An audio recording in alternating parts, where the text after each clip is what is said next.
कोई ना आया कोई ना आया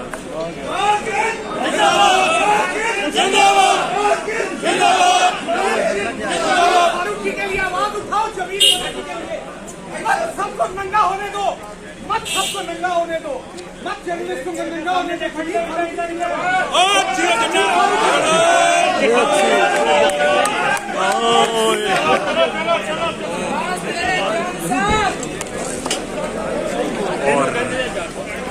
बड़ा क्लियर कहना था कि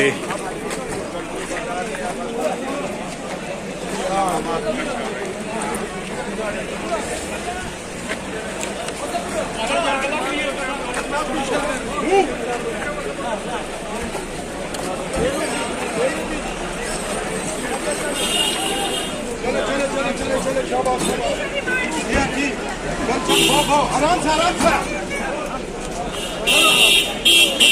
रास्ता दे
निकाला यार अभी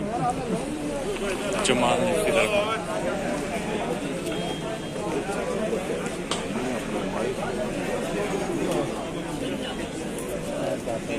आवाज में तो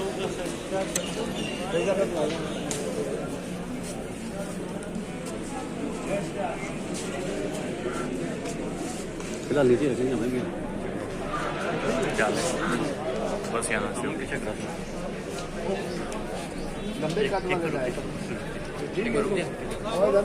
मुझे बनाने दे, मैं सबके साथ शेयर करूँगा। वो अभी पीछे कर देंगे। कौन है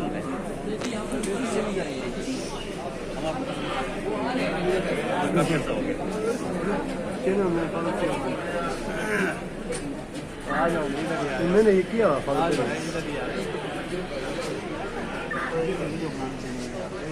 बनाया हम लोग नहीं आगे नहीं आएगा